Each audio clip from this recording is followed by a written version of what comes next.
Uno de los verbos más problemáticos del español es sin duda el verbo gustar. Este verbo suele darnos muchos problemas, ya que, a pesar de tener una estructura común con otros idiomas, con un sujeto, un verbo y un objeto, nos produce mucha confusión a la hora de elegir el orden de estos factores y la concordancia del verbo.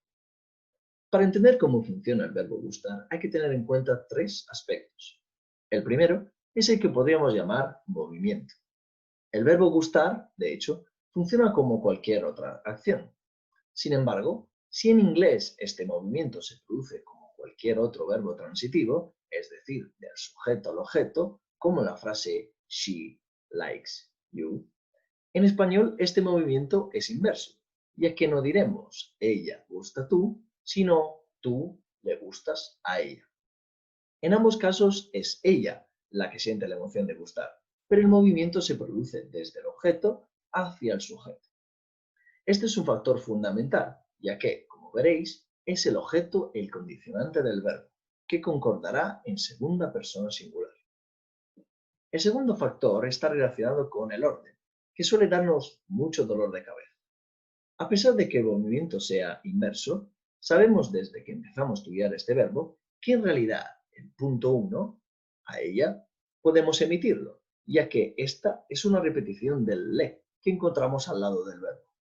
Pensemos, por ejemplo, al típico a mí me gusta o a ti te gusta que estudiamos la primera vez que nos enfrentamos a este verbo, donde ese a mí se puede omitir.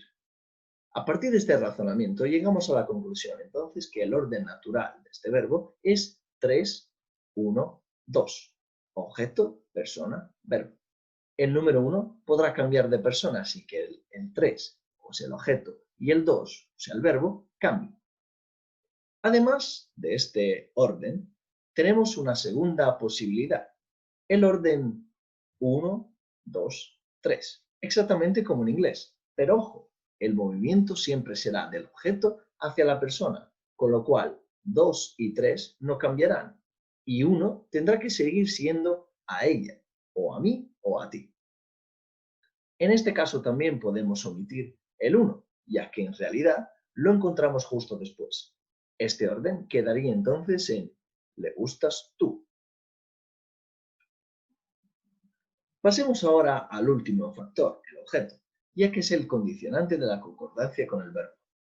A la hora de construir una frase tipo lee, verbo gustar y objeto, para saber cómo concordará ese verbo, tenemos que pensar quién o qué es el objeto. Dividiremos entonces las posibilidades en dos caminos.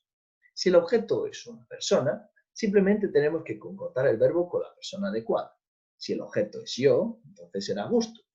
Si es tú, gustas. Él gusta, nosotros gustamos, vosotros gustáis, ellos gustan. Si el objeto es como tal un objeto o un conjunto, por ejemplo, la gente o las personas, entonces simplemente tendremos que fijarnos en el número. Si el objeto es singular, como por ejemplo manzana, o si el objeto es plural, como por ejemplo manzanas. Si es singular, el verbo será en tercera persona singular, gusta, mientras que si el objeto es plural, el verbo irá en tercera persona plural, gustan. Y esto es todo. Esperemos que no vuelvas a confundirte con el verbo gustar. Recuerda, movimiento, orden y objeto determinante.